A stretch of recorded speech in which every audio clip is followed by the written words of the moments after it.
Mike Wilbon. Tony, Madonna says she preferred life before the cell phone. And Tony Kornheiser, maybe that's why she never texts me back, huh? That could be it, huh? Maybe she's DMing you and you're not familiar. I'm sending her top quality stuff, Mike. She's not sending anything back. I'm very disappointed in it. This is restaurant level stuff that I am sending her. Is she still popular? Level, really? Is she still popular, Madonna? Well, I mean, it's not 1988, but I mean, Madonna, people still know who she is. Yeah, can I say I really miss 1988? Welcome to PTI, boys and girls. In today's episode, a Warriors partner gets banned. The Cubs have a new closer, and Zdeno Chara takes the ice despite a broken jaw. But we begin today with the news that Klay Thompson will be back on the floor for the Golden State Warriors in tomorrow night's Game 4, but Kevin Durant will not. Durant has been out all series, but Thompson's absence was acutely felt last night, as not even 47 points from Steph Curry could overcome the clutch shooting and 106 combined points from the 5 Toronto starters. Wilbon, what does the continued absence of Durant and the immediate presence of Thompson do for this series going forward? Well, they haven't had Durant for a while now, 8 or 9 games. They're not going to get him for the next one. You and I have always said we hope, but don't think they're going to get him at all. That's right. So that's Durant. Right. I'm going to set that aside. Right. Klay Thompson's the important figure here, and he was ticked last night that maybe it was a staff decision, but basically Steve Kerr held him out and Steve Kerr said after the game, I would not forgive myself. I could not. If something had happened, he had tweaked that early in the game, and we lose the rest of the series because he can't play. So now he's going to be back. He's going to have 48 more hours. And Klay Thompson is necessary to that team, both offensively and defensively. Yes, Toronto was above 50% in large part because they're getting open shots. And one of the reasons you get open shots against that usually terrific defense is a terrific defender. Thompson isn't there. Right. So by getting him back in the lineup, Tony, they got a chance. I think they can even the series. It's not going to be easy, but they have to have Klay Thompson. So there's a lot of speculation that goes around about the Warriors, whether they can win without Durant and with Curry and who's better. And that doesn't mean anything because Durant's not there. We saw for a fact that without Klay Thompson, they can't win. All right, they can't. Now, if it was Curry who was out, they couldn't win either because Durant is already out, and Durant is not walking through the door for Game 4. Not tomorrow. Okay, Thompson walks through the door. I think that gives them a chance. But I will tell you that defense didn't exist. You know that I thought Golden State was going to win last night. I thought there'd be a real man-up effort. I thought the bench would be great. The bench wasn't great. Boogie Cousins was dreadful. Boogie Cousins didn't have a game. I'm not going to hit the other guys. Boogie Cousins. He was dreadful out there. And so I have a great respect for Toronto. And even with Klay Thompson, I wonder, Can Golden State go and win 2 out of 3 on the road if they have to? Here's what Draymond Green said. And, Mike, maybe he thought Durant would be back when he said this, but this is a direct quote. We win the next game, go back to Toronto, win Game 5, come back to Oracle, win Game 6, and then celebrate. Fun times ahead. I'm not sure. I'm not sure. Tony, none of us can be sure, and the Warriors can't be sure, and Draymond Green's got to feel that way because he's in the battle.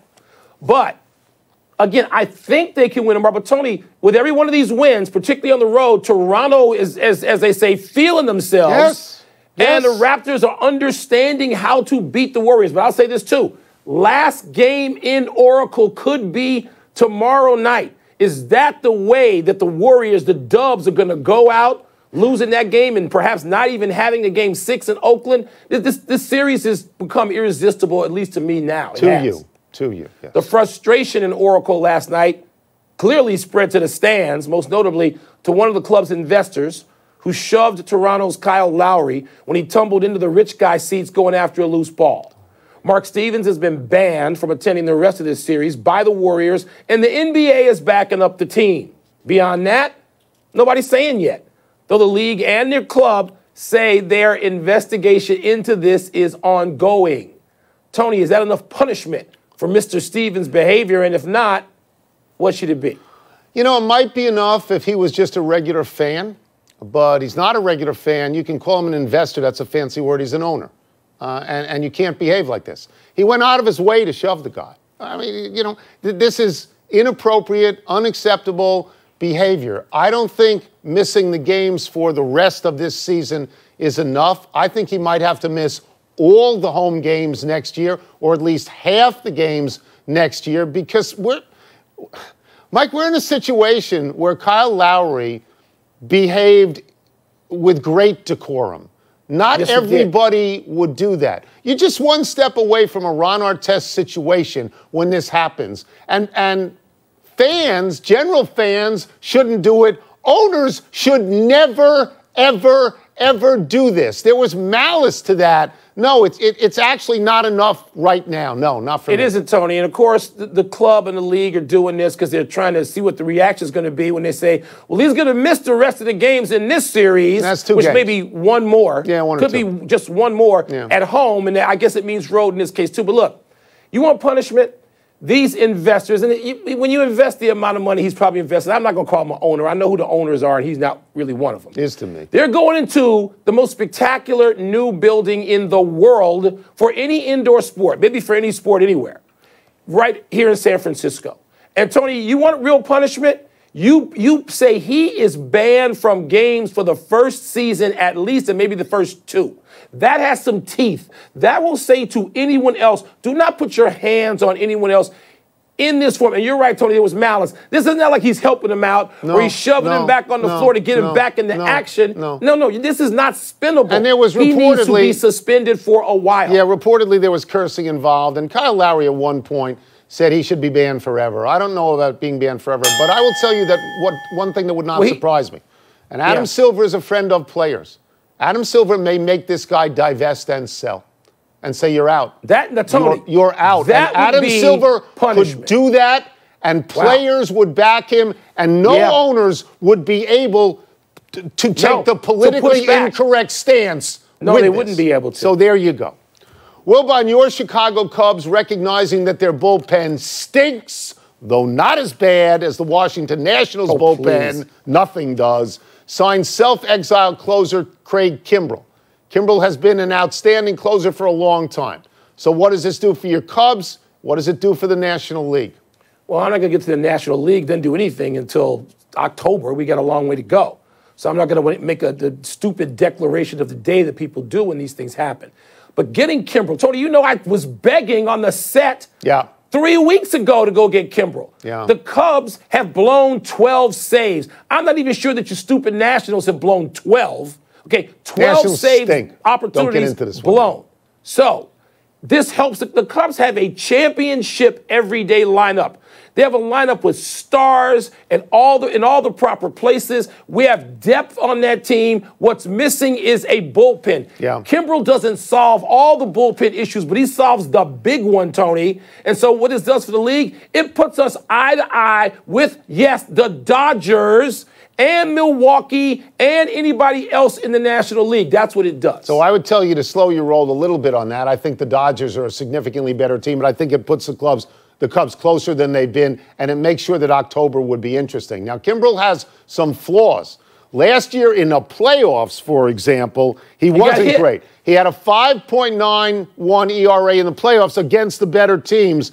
He allowed at least a run in 5 of 9 postseason appearances, and he had 8 walks in 10 2/3 innings. That's not great, but he's been a stud for a long time. He had 42 saves last year, and over a 5-year period, only Kenley Jansen has more than 194 saves. I don't know if he makes his money back. I don't know if his gamble works, and I'm still waiting to see on Keuchel. But I think the Cubs, at least on paper, just got a whole lot better. Great move. Whole lot Great move by Theo, Tony. You can now reshape that bullpen around a closer, because other guys take a step back into a position where they're perhaps more comfortable being a setup guy, being a 6th or 7th inning guy. See, the Nats... If the Nats can get to Doolittle, he's a pretty good closer. Everybody else blows up. Yeah, well, the Nats are 6.5 games out, and the Cubs are in first place. But, Tony, this is a major move for the Cubs. And by the way, all he's got to do now is pitch 2/3 of a season. Maybe his arm is more lively when he gets to October, having missed the first 60 games. It's a great move. Yeah, it is. We got more on the story of the NBA chasing television ratings after Commissioner Adam Silver reiterated on the Today Show that the league may tinker with start times. Mark Cuban told the tech audience in L.A. that, yes, The league needs to look at whatever ways it can to increase TV ratings, even if that means starting games at times that are inconvenient to ticket holders. Cuban said, quote, "We make far more money off of television than we do from tickets," close quote. Tony, we already know you agree you're slurping silver and Cuban for your TV ratings. Yeah, I do. But what if you were a ticket holder? Okay, so I do think television is now in control of sports, and that sports is made for television. No and I do think that you serve the greater good of everybody involved in your sport if you chase television ratings. You know that I said that, and I was happy to see Silver come around on that. But I also think this. I mean, you will accuse me of an East Coast bias because I like to see games in the East not at 9 o'clock. And you're right. And you'll accuse me of an old man bias because I like to see them even earlier than that because I like to go to sleep. And you're right. I like games to start at 7 o'clock where I live. But I'm cognizant of the fact that people in San Francisco and Los Angeles like games to start at 7 o'clock where they live too. I mean, so I don't think you can do this for every game. I would only do this for nationally televised games, and I would try to make it non-onerous for people, and not 20 times a year where they have to sacrifice themselves to get in the building, but in critical games because the rest of the country wants to see the Warriors and LeBron. Conference playoffs, conference championship series, maybe. Tony, look, here's the problem with all of this, and I understand what Silver and Cuban are saying, and I don't disagree with them. I don't even really disagree with you, even though I give you a hard time. But, Tony, this is such lip service. The finals are starting at 9 Eastern. Start the damn finals games at 8. Start them at 8. Start them at 9? Are you kidding? So why are you talking about the future and what you do to the West Coast when you're starting the games 2 hours later in the East than they should be starting? The hypocrisy. I just want to ask Adam when I see him tonight about this. Why are these games starting at 9? Yeah, so, I mean, I think 8 is a pretty good time. I think fans will get there, particularly to nationally televised good games and playoff games because they want to be part of well, you wouldn't start the regular season West Coast games any earlier than they start. I mean, 7 is supposed to 7:30. Well, I think if there's, again, I think people in the East desperately want to see LeBron again and see the Warriors, so I don't think you can start all those games at 10 o'clock Eastern. I think that's killing you. Take a nap. Set your phone. Set your cell phone. People get up at 5 and 6 in the morning to go to work, and they can't stay up till 12:30. You can because you don't have to get up. Stay in bed, dopes.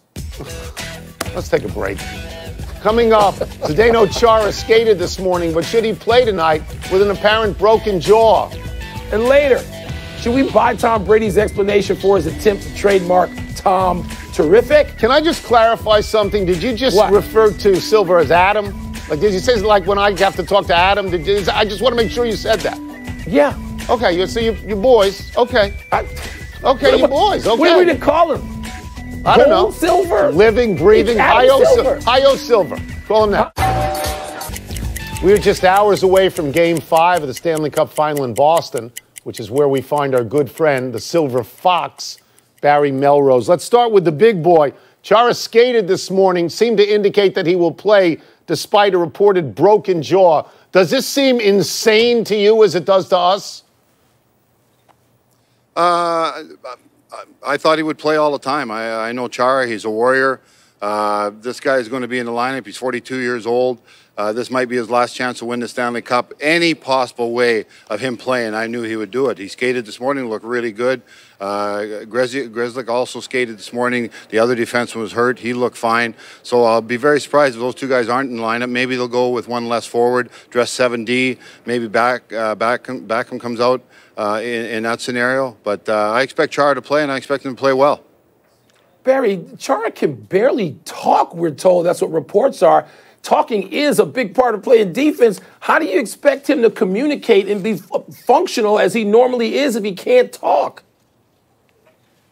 Look, he's the best plus-minus on the Bruins by far. They need this guy in the lineup. So I'll take 75% of Chara over 100% of who else they put in that lineup. This guy will be killing penalties. It's very important to keep that power play of the Blues under wraps. He is one of the main cogs in that penalty-killing unit. You can't let that power play start being a factor because 5-on-5, the Bruins aren't scoring.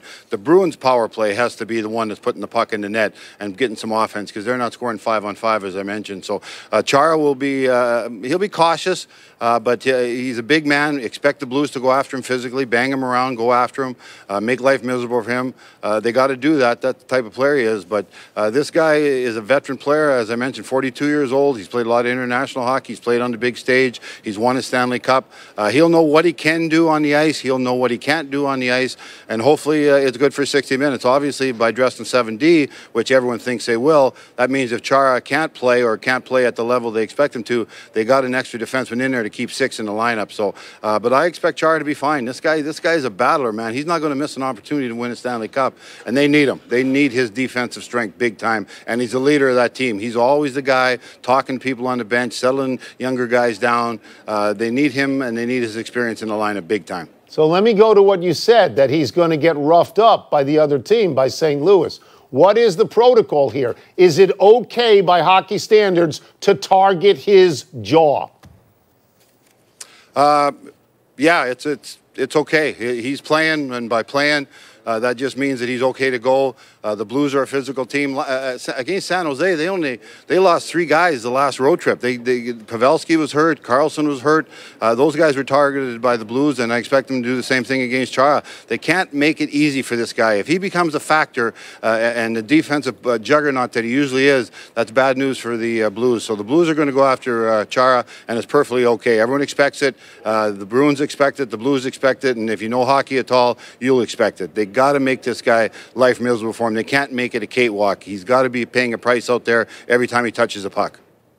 Barry, let's go back to something else you said. The Blues are at a huge disadvantage. We're in the penalty box, and they've played most of Game 4 at even strength. Do you see them being more disciplined now than they were earlier in the series, or is the complaining about the officiating now working to some degree on their behalf? Yeah, it was a good move by Coach Berube, going after the referees in the press and saying that my team is the least penalized team in the NHL, and all of a sudden that night we're the worst penalized team in the NHL, gave up 5 power plays. So what the Blues did worked. I thought the referees refed a different game. I thought it was much more wide open. It was much more physical.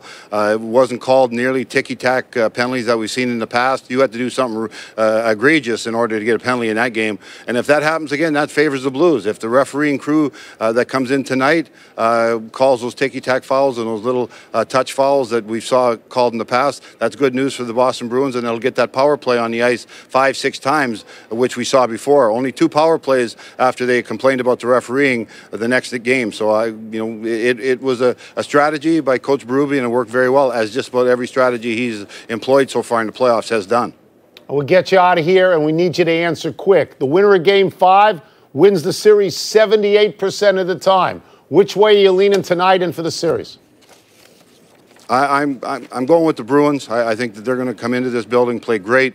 They know they weren't as good as it has to be. I expect Marchand to be better. I expect Bergeron to be better. I expect Tuukka Rask to be great in net. I still think that's a strength of their team over St. Louis, something they can take advantage of.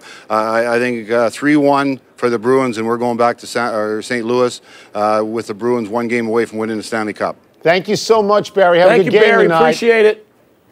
My pleasure, guys. Thank you. Let's take one last break, but still to come, the Bears try yet another tactic in their pursuit of a kicker to replace your boy Cody Parkey. This is it just seems so dumb what we're going to talk about.